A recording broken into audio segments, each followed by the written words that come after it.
اور اللہ نے اہم حکم یہ بھی بیان کیا کہ جب عورت کو طلاق دو تو جہاں وہ طلاق کے بعد نکاح کرنا چاہتی ہے اس کے نکاح میں رکاوٹ مت بنو، کباب میں ہڈی بننے کی کوشش مت کرو۔ یہ بھی زمانے جاہلیت میں ہوتا تھا اور آج بھی ہوتا ہے۔ فلا تعضلوهن ان ينكحن ازواجهن، اگر تم نے چھوڑ دیا ہے اس کو، عرب اس کو غیرت کا مسئلہ بنا لیا کرتے تھے کہ ہم نے چھوڑا ہے تو اب ہم کہیں اور اس کی شادی نہیں کرنے دیں گے۔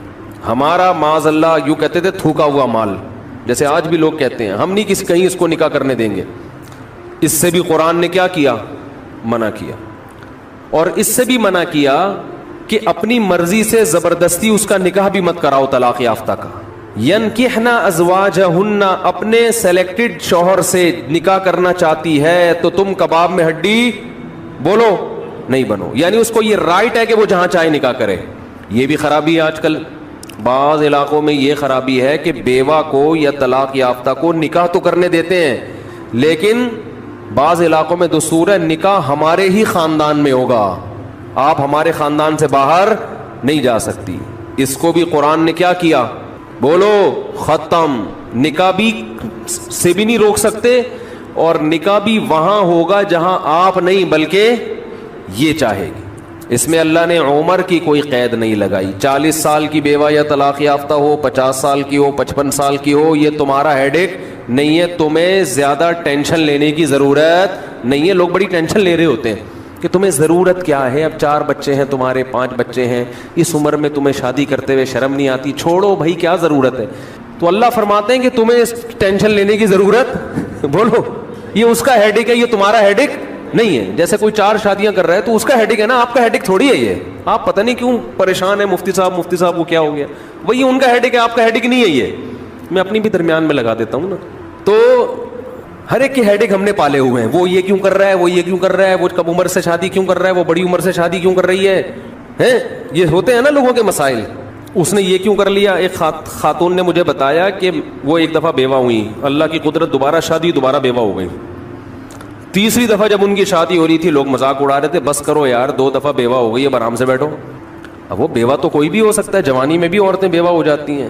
تو اب دیکھو لوگوں کو تکلیف ہو رہی ہے، بھائی یہ اس کا ہیڈک ہے۔ اچھا لوگ اس سے شادی کرتے ہوئے ڈر رہے تھے ان سے کہ میں بھی بیوہ پھر میں نہ مر جاؤں، تو اس سے کوئی تعلق نہیں ہے۔ ہو سکتا ہے 2 دفعہ بیوہ ہونا تقدیر میں لکھا ہو، 3 دفعہ نہ ہو۔ یہاں مجھے وہ چٹکلا یاد آتا ہے، وہ ایک آدمی نے، ابے چھوڑو چٹکلوں کا بھی، قرآن کو فوکس کرتے ہیں۔ آخر میں چٹکلے ہونا یہ صحیح ہوتا ہے، درمیان میں ہی آ جائیں تو پھر سارا موضوع چینج ہو جاتا ہے۔ اتنے اچھے احکام بیان ہو رہے ہیں قرآن کے، آگے اس کو آپ نے لوگوں کو بتانا بھی ہے۔ تو اللہ نے حکم دیا کہ طلاق کے بعد ایک دھیلا واپس نہیں لینا، خلا کی صورت میں لے سکتے ہو مگر خلا بھی شوہر کی رضا سے ہوتا ہے، یک طرفہ نہیں ہوتا، یاد رکھیں۔ دوسرا کام تم نے کیا کرنا ہے، اس کو کہیں اور نکاح سے روکنا نہیں ہے۔ تیسرا کام یہ کرنا ہے نکاح بھی وہاں کرنا ہے جہاں وہ چاہتی ہے، تمہاری مرضی نہیں مسلط ہوگی، اس کی مرضی چلے گی۔ اور اگر پرانے شوہر سے نکاح کرنا چاہے اور 2 طلاقیں ہوئی ہوں تو وہاں بھی کر سکتی ہے، کیونکہ آیت کا ایک شان نزول بھی ہے۔ ایک صحابی نے اپنی بہن کا نکاح کسی صحابی سے کرایا، تھوڑے دنوں میں طلاق ہو گئی، طلاق ایک تھی، عدت ختم ہوئی، نکاح ختم۔ اب تھوڑے دنوں کے بعد دوبارہ ان دونوں کا دل چاہنے لگا کہ ہم آپس میں کمپرومائز کر لیں۔ ہوتا ہے وقتی طور پر اختلافات بہت زیادہ ہوتے آتے ہیں، جب دور رہتے ہیں تو آپس میں میلان ہونے لگتا ہے۔ لیکن وہ جو صحابی تھے نا جن کی بہن کو طلاق ہوئی تھی، انہوں نے کہا کہ اب میں اپنی بہن کا نکاح دوبارہ اس آدمی سے بولو نہیں کروں گا، اور کہا کہ یا رسول اللہ میں نے ان کی عزت کی، ان کو اپنی بہن نکاح میں دی، انہوں نے لڑائی جھگڑا کر کے طلاق دے کے میرے گھر میں بٹھا دیا، اس کو میں کیسے دوبارہ، ایک ذلت محسوس ہوتی ہے نا انسان کو۔ قرآن میں اللہ نے آیتیں نازل کی کہ اگر وہ اپنے شوہر سے نکاح کرنا چاہتی ہے تو درمیان میں رکاوٹ مت بنو۔ لڑے بھی وہ خود تھے، اب جڑ بھی خود رہے ہیں، نہیں آ رہی بات۔ اس کو بھی لوگ غیرت کا مسئلہ بنا لیتے ہیں، سسر صاحب بنا لیتے ہیں، میرے داماد نے میری بیٹی کو طلاق دی ہے، میں تو نہیں واپس بھیجوں گا۔ بھائی دنیا میں جو آدمی میں لچک نہیں ہے نا، فلیکسیبلٹی نہیں ہے، لچک نہیں ہے جس میں، وہ کبھی بھی کامیاب نہیں ہو سکتا۔ یاد رکھو یہ جو ہوتا ہے نا، میں اصول کا پکا، بھائی اصول کا پکا ہونا تو اچھا ہے، لیکن یہ اصول ہی غلط ہے کہ جو کہہ دیا تو اس پہ قیامت تک قائم رہنا ہے، یہ اصول ہی غلط ہے۔ اصول یہ ہونا چاہیے کہ جب موقع کی مناسبت سے جو بات ٹھیک لگے گی اپنے آپ کو چینج کر لوں گا. یہ اصول ٹھیک ہے, اس اصول پہ پکے رہو, اور یہ نبی سے ہمیں ملتا ہے یہ اصول. حدیث میں آتا ہے ایک صحابی نبی کے پاس آئے, مجھے صدقہ چاہیے, یہ چاہیے, وہ چاہیے. آپ نے فرمایا اللہ کی قسم تم پر خرچ نہیں کروں گا میں. وہ چلے گئے, آپ نے دوبارہ بلایا, فرمایا ان پہ صدقہ کرو, دے دو. وہ پریشان, یا رسول اللہ آپ نے تو قسم اٹھائی تھی کہ میں آپ کو نہیں دوں گا.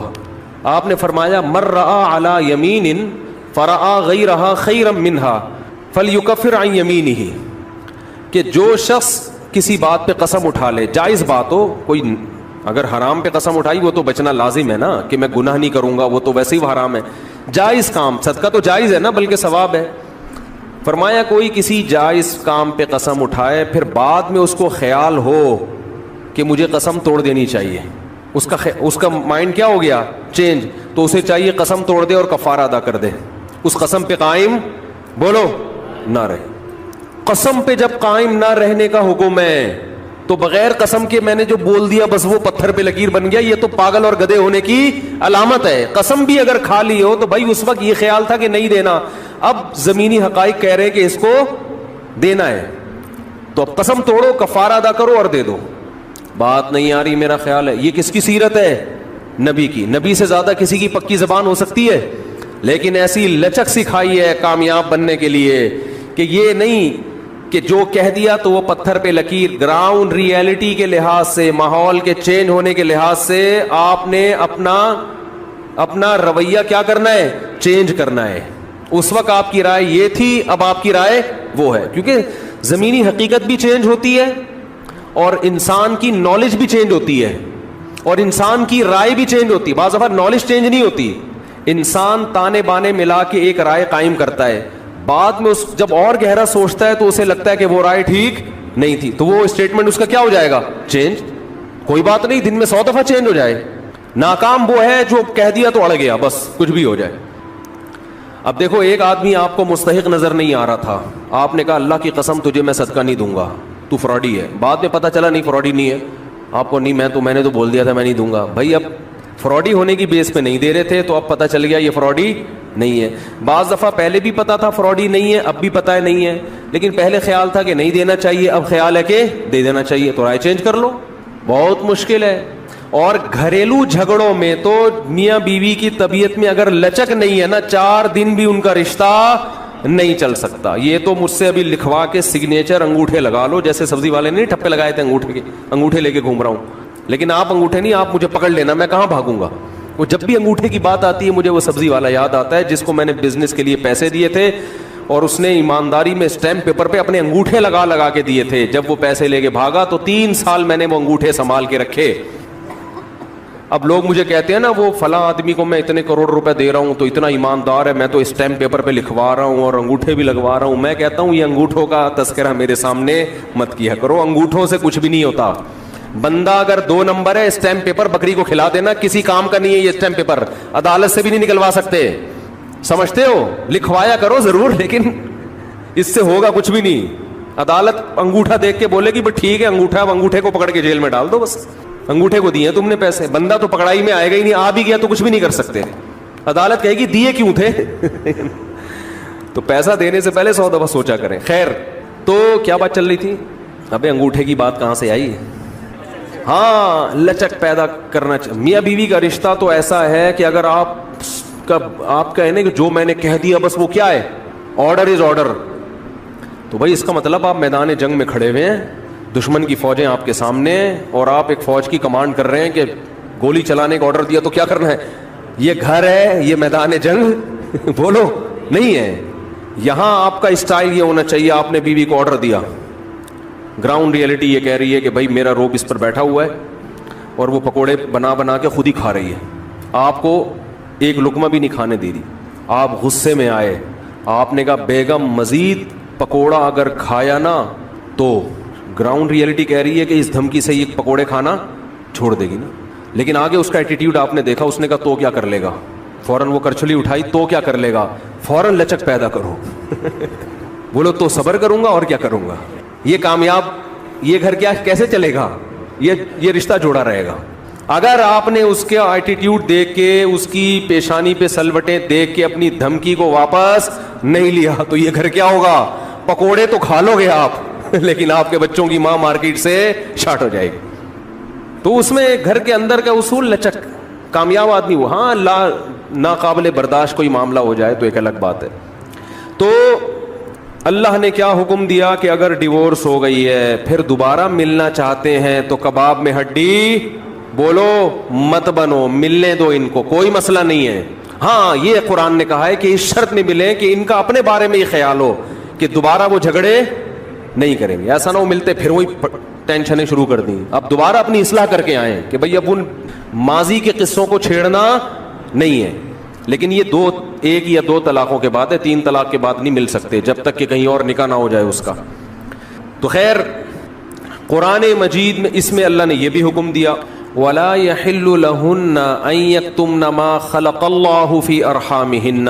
100 روپے میں حور کا چانس لینے میں کوئی حرج نہیں. لیکن یہی مولوی صاحب اگر آپ سے کہیں کہ 5 کروڑ روپے اس ڈبے میں ڈال دو اور گارنٹی سے کہتا ہوں کہ تمہیں 70 حوریں ملیں گی, آدمی کہتا ہے مولوی صاحب 70 کیا 70,000 بھی ہو نا, 5 کروڑ کی رقم میں داؤ پہ لگانے, نہیں ملی تو کیا ہوگا؟ کیا خیال ہے, کیا خیال ہے بھائی؟ نہیں ملی تو کیا ہوگا؟ چوڑے میں آ جائیں گے. 5 کروڑ یہاں والی جو ہے وہ بھاگ جائے گی ہماری جو اپنی حور ہے. جب سارے پیسے اس کو پتا چلیں گے نا حور کی بھیٹ چڑھا دی ہے اس نے, تو یہاں والی کیا ہوگی؟ وہ بھاگ جائے گی. بڑی قربانی انسان ناممکن ہے جب تک اپنی آنکھوں سے یہی منظر 70 حوریں لا کے اس کے سامنے کھڑی کر دی جائیں اور کہے 5 کروڑ روپے دے اور یہ 70 حوریں لے جا, پھر گن پوائنٹ پہ نا لوگوں سے چھین کے 5 کروڑ روپے کا انتظام کرے گا. سمجھ میں آ رہی ہے بات کہ نہیں آ رہی؟ تو اب میں اس سوال کو دوبارہ لے کر آتا ہوں کہ بھائی میرے پاس اگر یہ آپشن ہوتا کہ میں اسلام کو خدا نخواستہ چھوڑ دیتا تو اسلام مجھے یہ آپشن دے نہیں رہا. وہ کہہ رہا ہے آخرت میں تمہارا کیا ہوگا؟ بے تحاشا نقصان. بلکہ اسلام تو مجھے کہہ رہا ہے کہ اگر کبھی موقع ملے اللہ کے راہ میں لڑنے کا اور جہاد تم پہ فرض ہو جائے تو جان بھی دینی پڑی تو آپ کو جان دینی پڑے گی. غزوہ تبوک میں ہوا نا جہاد فرض عین ہوا, بہت سارے صحابہ جنہوں نے بڑی بڑی قربانیاں دی تھیں, غزوہ احد میں قربانیاں تھیں, غزوہ بدر میں ان کی قربانیاں, پھر فتح مکہ میں وہ شریک تھے, غزوہ خندق میں انہوں نے پیٹ پہ پتھر باندھے, بھوک پیاس برداشت کی, اپنے گھروں کو قربان کر دیا. حضرت ابو سعید خدری رضی اللہ تعالی عنہ 10 سال کے نبی کی خدمت میں آئے, یا رسول اللہ میرے باپ بھی احد میں شہید ہو گئے, میرا بھائی بھی احد میں شہید ہو گیا, گھر میں کمانے والا کوئی بھی نہیں ہے, آپ ہمارے ساتھ تعاون کریں. بتاؤ میرے پاس اگر کوئی آتا, میں کہتا یار اس آدمی نے میرے لیے اتنی بڑی قربانی دی ہے کہ باپ بھی شہید کروا دیا, بھائی بھی, اور گھر میں اب کوئی کمانے والا نہیں ہے, میں بے تحاشا چندے کا اعلان کرتا کہ نہیں کرتا کہ یار یہ تو میرا خاص وفادار آدمی ہے. نبی نے اعلان نہیں کیا. نبی نے کیا فرمایا؟ من یستعفف یعفہ اللہ, جو اپنے دامن کو مخلوق کے سامنے ہاتھ پھیلانے سے